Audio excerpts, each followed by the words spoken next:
Hello students, good morning to all of you. आज हम लोग बात करेंगे साइबर सेफ्टी के कुछ और पॉइंट्स पर। तो शुरू करते हैं। Safety communicating data. जब हम बात करते हैं तो कैसे उसमें सेफ्टी रखें, किस तरीके से हम उसको सिक्योर कर सकते हैं डेटा कम्युनिकेशंस को। सिक्योर कनेक्शंस बनाकर। A secure connections refer to the connection which is encrypted by one or more security protocols for securing data flowing between the two or more nodes.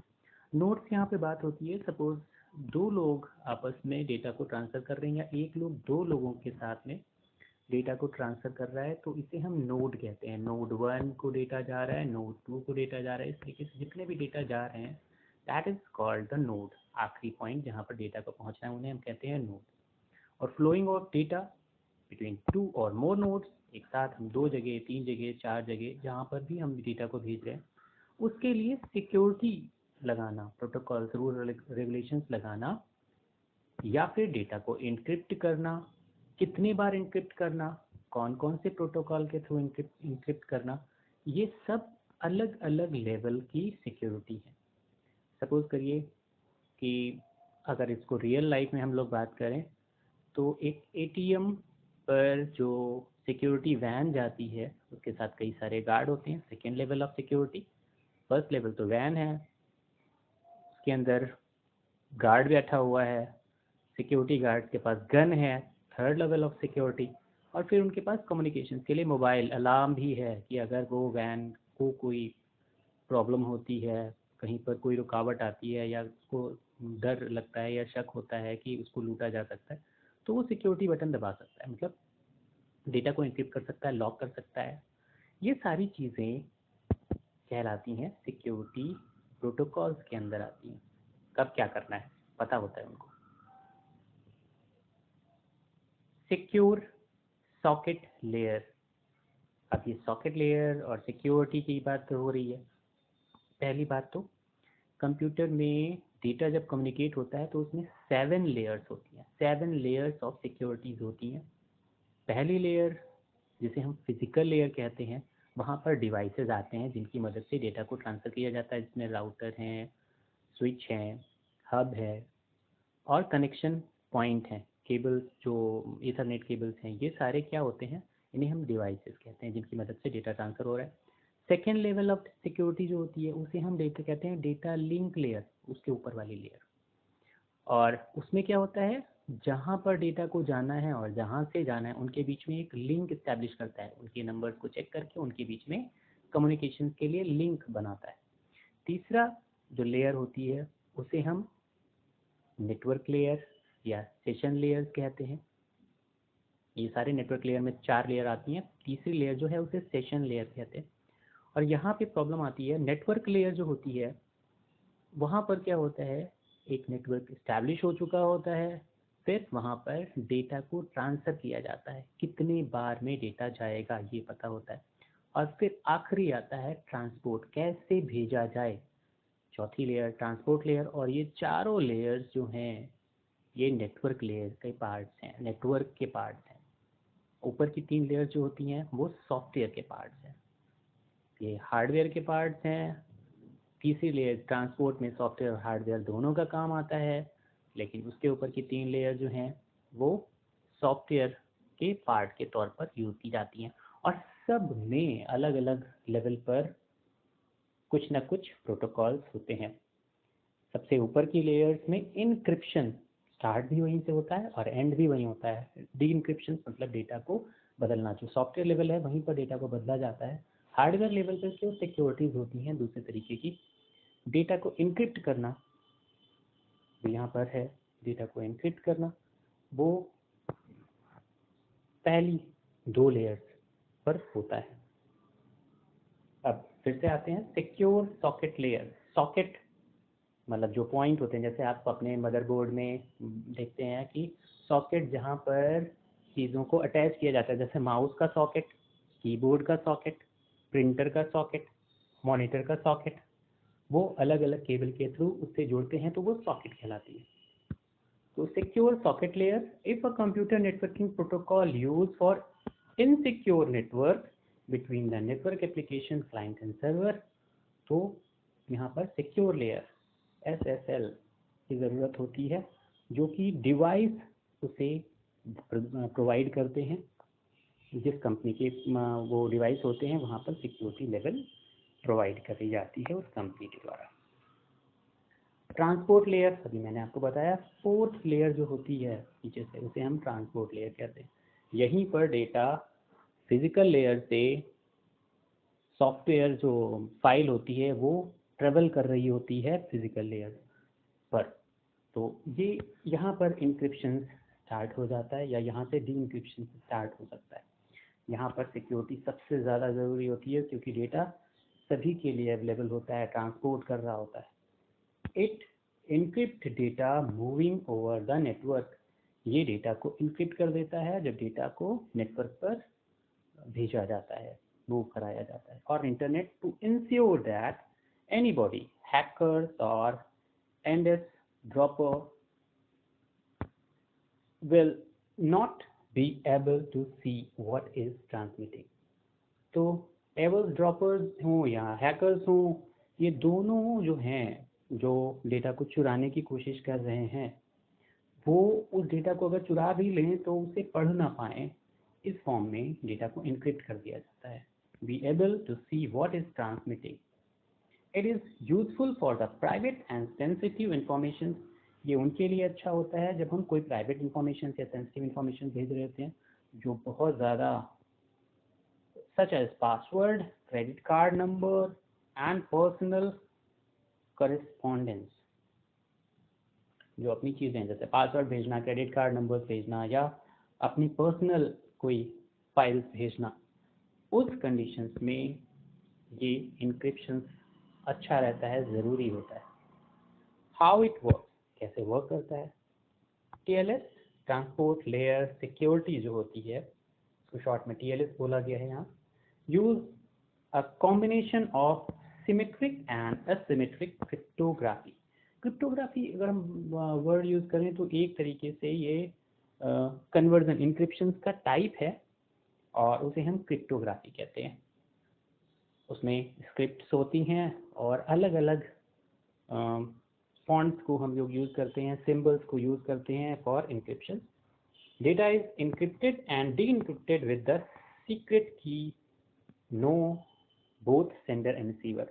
यहाँ पर जो data होता है जिसको भेजा जा रहा है उसके पास एक की होती है सिक्योरिटी की, और जो भेज रहा है उसके पास एक की होती है, और इसके थ्रू वो डेटा को इंक्रिप्ट कर देता है जो भेजने वाला है, और डी इंक्रिप्शन वाले पॉइंट पर वो उसे डी इंक्रिप्ट कर लेता है उसी की से। तो एक तरीके से डेटा को सेफ में करके ताले की दो चाबियां दे दी गई, और एक ताले की चाबी एक सेंडर के पास है, उसने ताला बंद करके भेज दिया सामान को, और दूसरे के पास पहुंचने के बाद उसने ताला खोल के उसी सामान को निकाल लिया। और ताला कुछ इस तरीके से लगाया जाता है जो सिक्योरिटी प्रोटोकॉल के बेसिस पर होता है, पासवर्ड बेसिस पर होता है, यहाँ समझ सकते हैं। Asynchronous cryptography uses two keys, a public key and a private key। यहाँ पब्लिक की और प्राइवेट की मतलब आप समझ सकते हैं कि जो डेटा हम भेज रहे हैं वो पब्लिकली डोमेन के थ्रू भेज रहे हैं या प्राइवेट के थ्रू भेज रहे हैं, वो दोनों के लिए अलग अलग कीज देता है। The public key of recipient is used to by the sender to encrypt the data they wish to send them, but that data can only be decrypted by the private key of the recipient।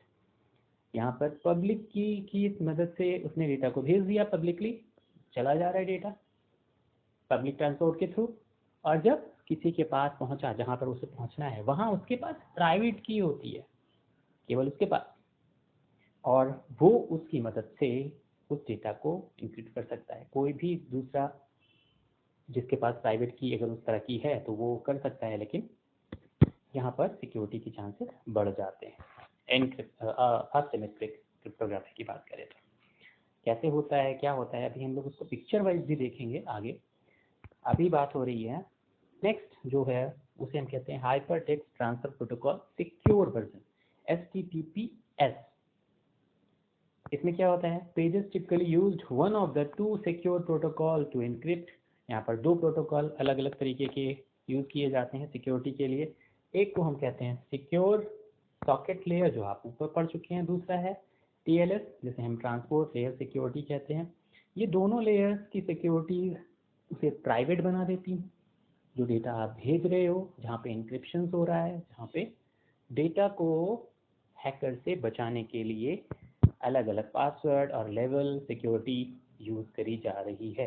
तो ये दोनों ही protocol TLS और SSL use किए जाते हैं secure hypertext transfer protocol के लिए। फिर आता है एविसड्रॉपिंग। एविसड्रॉपिंग जो आपने पढ़ा था, हैकिंग एंड एविसड्रॉपिंग।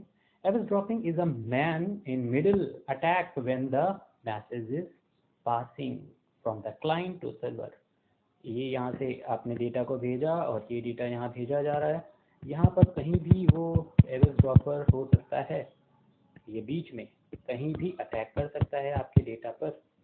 तो middle attack when the message is passing from client to server, client से सर्वर की ओर जब डेटा जा रहा है तो कभी भी ये उस पर अटैक कर सकते हैं। The solutions to this problem are, पहला तो इनक्रिप्ट मैसेज को कर दीजिए। तो इनक्रिप्ट द चैनल, मैसेज को इनक्रिप्ट करिए, चैनल्स को इनक्रिप्ट करिए, जिससे भेजा जा रहा है उसे, या फिर जिसको भेज रहे हैं फाइल को उसको इनक्रिप्ट करके आप लिख दीजिए। फिशिंग, फिशिंग के बारे में आपने बहुत पढ़ा होगा, सुना होगा। देखते हैं होता क्या है। Phishing are the fraudulent attempt by a cyber criminal to obtain the private information। Fishing की मदद से जो अटैकर होते हैं, साइबर क्रिमिनल्स होते हैं, वो आपकी इंफॉर्मेशन को चुराते हैं। सपोज करिए कि आपके पास एक मैसेज आया कि आपने इतने का इनाम जीत लिया और ये डिटेल दीजिए और आपको वो पैसे आपके अकाउंट में ट्रांसफर कर दिए जाएंगे। This is a kind of fishing. आपको लालच दिया जा रहा है कि आप पैसों के चक्कर में अपने अकाउंट की डिटेल किसी को दें। There are various phishing techniques use by the attacker. अलग अलग टेक्निक यूज करते हैं। क्या क्या करते हैं? The embedding a link in a email to redirect an unsecure website that requested sensitive information. अब आपके ईमेल पर एक लिंक भेज दिया गया और जैसे ही आपने उस मेल को खोला, वो वहाँ पर एक रीडायरेक्ट मैसेज कर देता है। आप कोई भी वेबसाइट खोलिए, वो दूसरे लिंक पर पहुँच जाते हैं जो उसने भेजी होती है। उसी लिंक को बार बार वो खोलता रहता है और इससे पता चलता है कि आपके सिस्टम में वायरस अटैकर एंटर हो चुका है। सेकेंड, इंस्टॉलिंग अ ट्रोजन वाया अ मैलिशियस ईमेल अटैचमेंट। या फिर एक ट्रोजन फाइल आ जाती है जो आपकी इंफॉर्मेशन को चेक करती है और उसे जैसे ही आप मेल भेजते हो उसके साथ अटैच करके वो भेज देती है। तो ये जैसे लिंक उसने पहले बनाया और उसी लिंक के थ्रू उसने वो इंफॉर्मेशन उसको भेज दी जिसे आप नहीं भेजना चाह रहे। Spoofing, the sender address in an email to appear as an reputable source and request sensitive information। यहाँ पर जो मेल है, आपने मेल भेजी किसी को या आपको जानने वाला कोई है और आपके जानने वाले को आपके नाम से मेल भेज दी जाए और वो सोचे कि हाँ आपने भेजी है और वो उस मेल को खोलता है, लेकिन वो मेल एक्चुअल में अटैकर की मेल थी और इसको कहते हैं स्पूफिंग। आपकी नेम को, आपकी रेपुटेशन को यूज करके सोर्स रिक्वेस्ट करता है और सेंसिटिव इंफॉर्मेशन को चुराता है। Attempting to obtain the information over the phone by impersonating a known company vendor। यहाँ पे बात हो रही है attempting to obtain the information, obtained information आपसे ले over the phone by impersonating a known company vendor। किसी जानी मानी कंपनी का नाम लेकर कि हम रिलायंस से बोल रहे हैं, हम यहाँ से बोल रहे हैं, जो आपका वेंडर है, जो आपके कंपनी जिसके थ्रू आप सर्विस यूज़ कर रहे हो या जहाँ आप वर्क कर रहे हो उसके थ्रू आपकी इंफॉर्मेशन को चुराने की कोशिश करी जाए। Few steps to protect against phishing. कौन से स्टेप्स हम ले सकते हैं कि फिशिंग से हम बचें? क्या? डिप्लॉय अ SCAM फिल्टर। SCAM फिल्टर को हम लोग यूज़ कर सकते हैं। Keep all the systems with the latest security patches and update all the system with latest security patches and updates। हम नए सॉफ्टवेयर के थ्रू या आप कह सकते हैं एंटीवायरस को इंस्टॉल कराकर, इंस्टॉल एन एंटीवायरस, हम अपनी सिक्योरिटीज़ को बढ़ाते हैं। Develop a security policy. Develop a web filter to block malicious website. Web filter का यूज़ करके हम लोग जो अनवांटेड वेबसाइट हैं उन्हें ब्लॉक कर सकते हैं। Encrypted all sensitive information। सारी सेंसिटिव इंफॉर्मेशन को इंक्रिप्ट करके आगे भेज सकते हैं। अब बात आती है आइडेंटिफाई द वेरिफिकेशन मेथड। अब हम बात करते हैं वेरिफिकेशन कैसे किया जाए, आइडेंटिफाई कैसे किया जाए और किस तरीके से हम चीज़ों को इंक्रिप्ट करें। नॉलेज बेस्ड ऑथेंटिकेशन, जिसे हम KBA नॉलेज बेस्ड ऑथेंटिकेशन की बात कर रहे हैं। by asking them to answer specific security questions। ये उस तरीके की होती है जब आप किसी वेबसाइट पर वर्क कर रहे होते हैं तो वो अपनी वेबसाइट का मेंबर बनाने से पहले आपसे इंफॉर्मेशन करता है, जो नॉलेज बेस्ड इंफॉर्मेशन होती है, जिसमें आपका नाम क्या है, आपका ईमेल एड्रेस क्या है और ये सारी चीज़ें वहाँ पर। 2 फैक्टर ऑथेंटिकेशन, जिसे हम 2FA भी कहते हैं। Not only a password and username but also something that a user has with them। जैसे कभी कभी हम जब पासवर्ड और यूज़र नेम देते हैं उसके साथ एक क्वेश्चन करता है कि हिंट के तौर पर आप वहाँ पर सेव करिए कि आप क्या यूज़ करना चाहते हैं हिंट के तौर पर जो आप पासवर्ड दे रहे हैं। सपोज आपने पासवर्ड दे दिया और बहुत समय तक उसे ओपन नहीं किया, आप भूल गए, और उस कंडीशंस में आप वहाँ पे दोबारा कैसे पहुँचें उसके लिए अपनी हेल्प के लिए आप वहाँ पर एक क्वेश्चन पुट कर देते हैं, और या क्वेश्चन वेंडर की तरफ से होता है और वहाँ पर आप उसे अरेंज करते हो, जैसे what's your first name, your best friend या कुछ और। इस तरीके से क्वेश्चन होता है जिसके तौर पर आपको पता चलता है कि आपने क्या पासवर्ड लगाया होगा। Online identification verification. Online verification के लिए कभी कभी होता है, कभी क्या होता है कि आप अपना पासवर्ड भूल गए और फिर आप जाते हो और आप कहोगे I could not remember my password.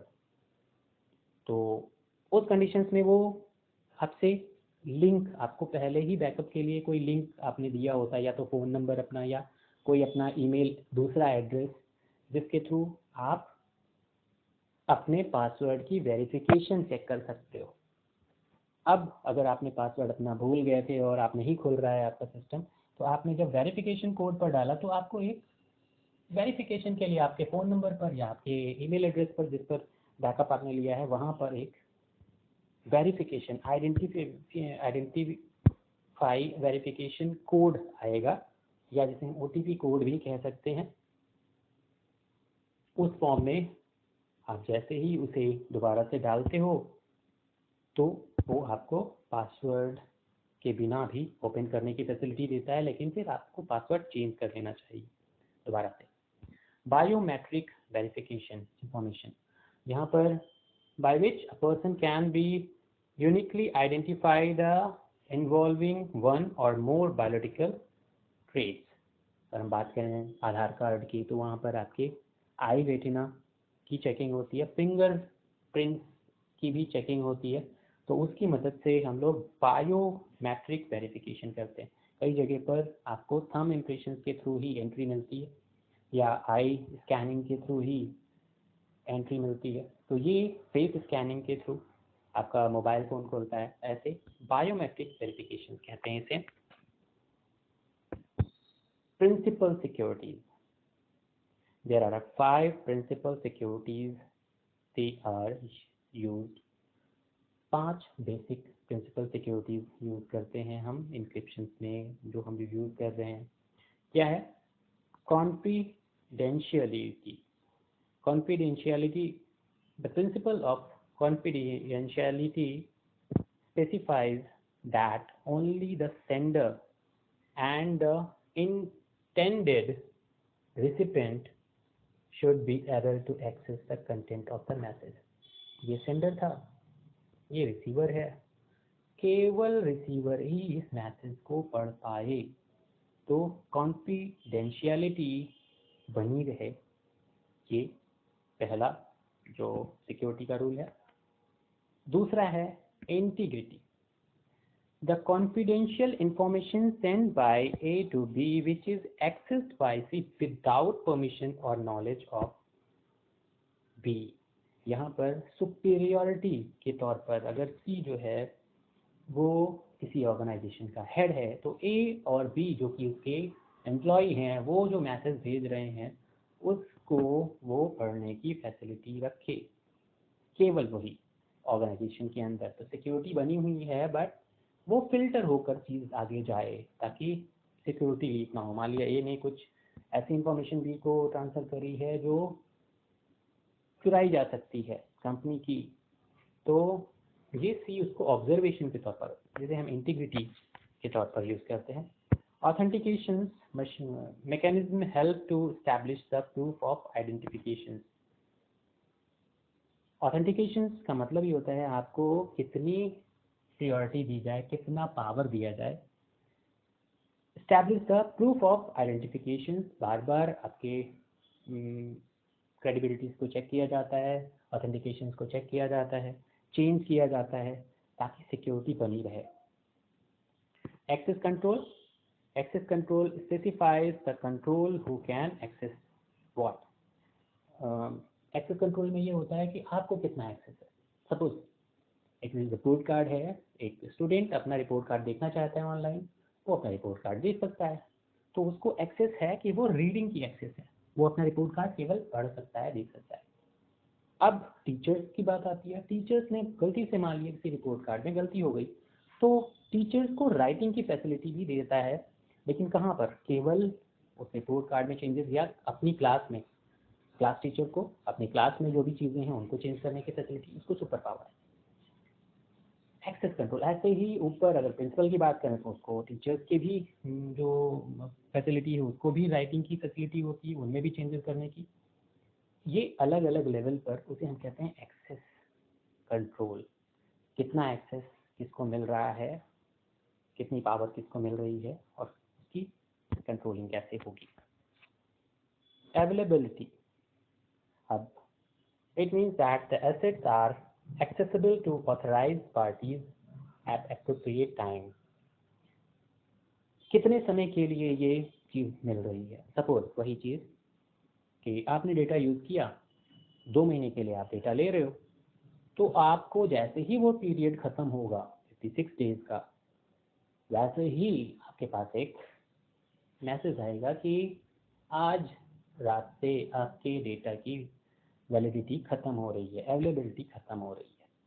This means asset accessible authorize party at appropriate time, खास समय तक। अब फिगर वाइज मैं अगर समझाऊँ तो क्रिप्टोग्राफी को सिमेट्रिक की और एसिमेट्रिक की में बांटा गया है कि कैसे सिमेट्रिक की बनती है, उसे क्रिप्टोग्राफी मतलब करने के लिए, इंक्रिप्ट करने के लिए या फिर डी इंक्रिप्ट करने के लिए, और सिमेट्रिक असिमेट्रिक की कैसे वर्क करती है। पिक्चर में देखते हैं हम लोग।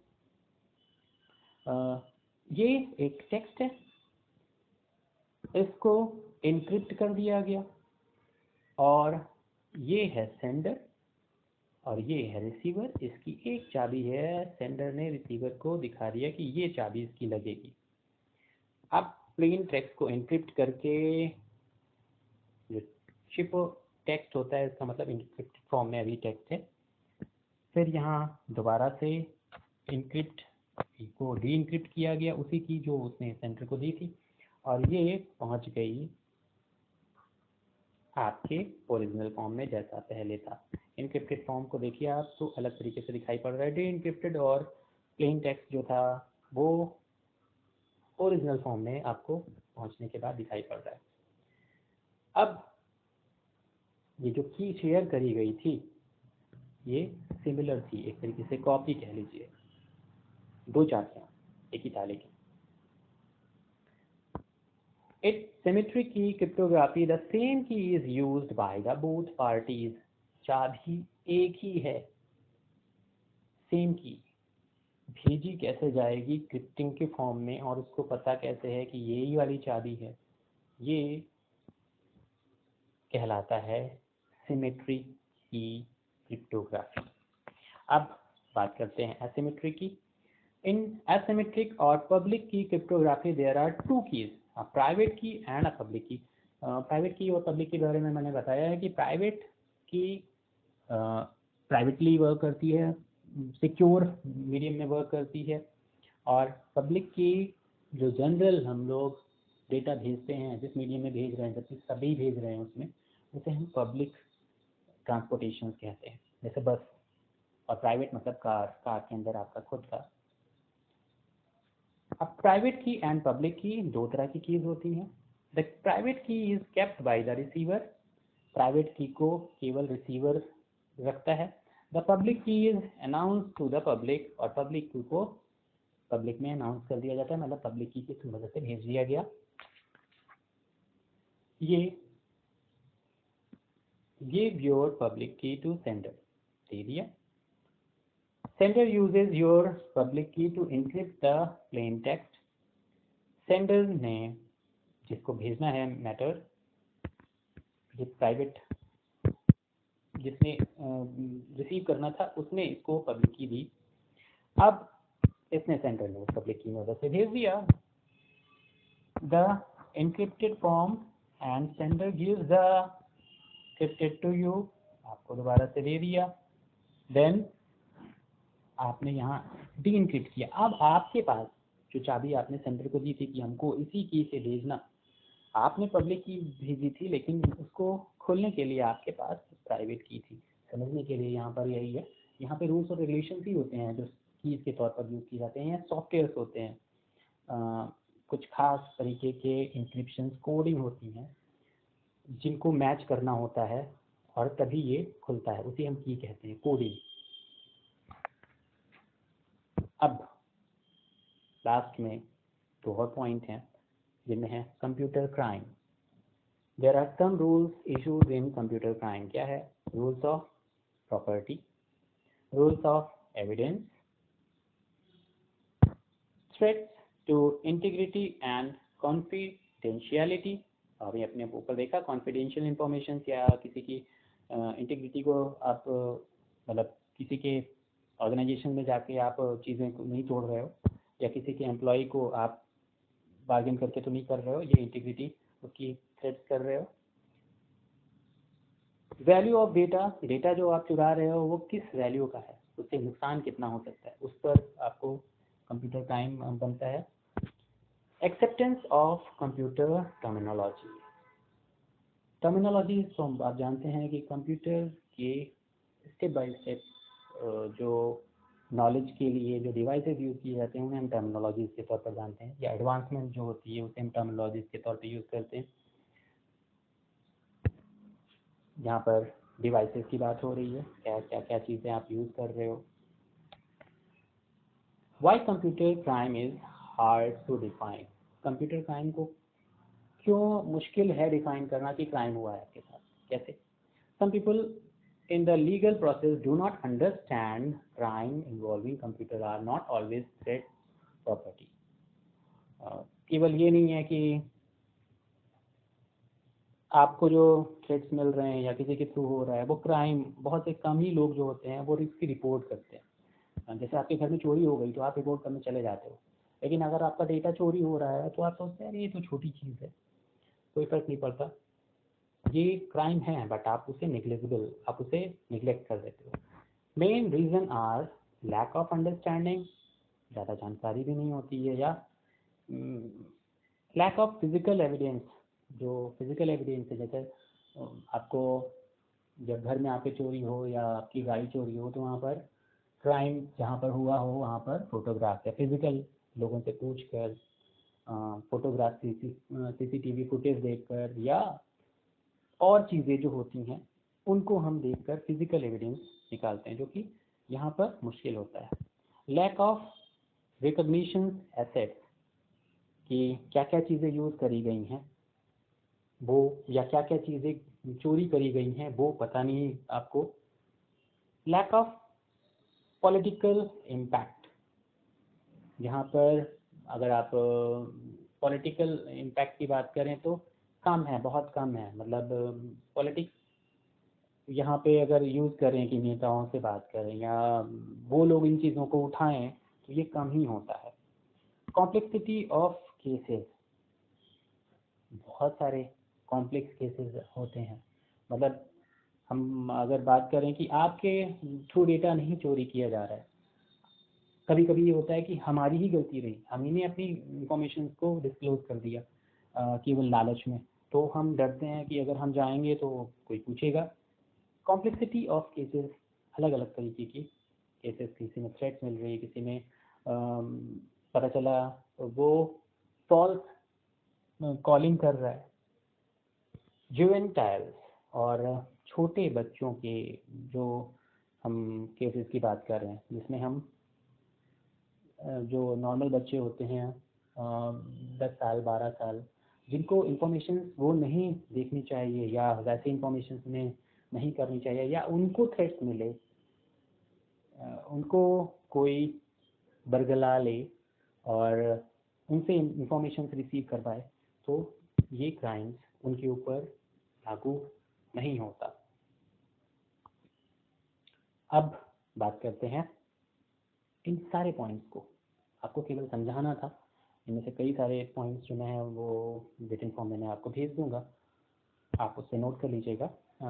ये जो चीज़ें थी, इंक्रिप्शन क्या होता है, डिक्रिप्शन क्या होता है, क्यों किया जाता है, सिक्योरिटीज़ क्यों लगाई जाती है, कितने लेवल्स की सिक्योरिटीज़ लग सकती है, कैसी सिक्योरिटी होती है, कीज़ कैसे यूज़ करते हैं हम, इंक्रिप्शन डिक्रिप्शन क्यों किया जाता है अटैकर से बचने के लिए, कब कौन सी इंफॉर्मेशन पे इंक्रिप्शन और डिक्रिप्शन हमको यूज़ करना चाहिए, ये सारी चीज़ें आपको मैंने बताई हैं। बहुत सारी चीज़ें जहाँ पे आपको प्रॉब्लम्स हो आप दोबारा से देखिए, टेक्स्ट नोट करिए, नोट्स बनाइए। आज के लिए इतना ही। Have a nice day.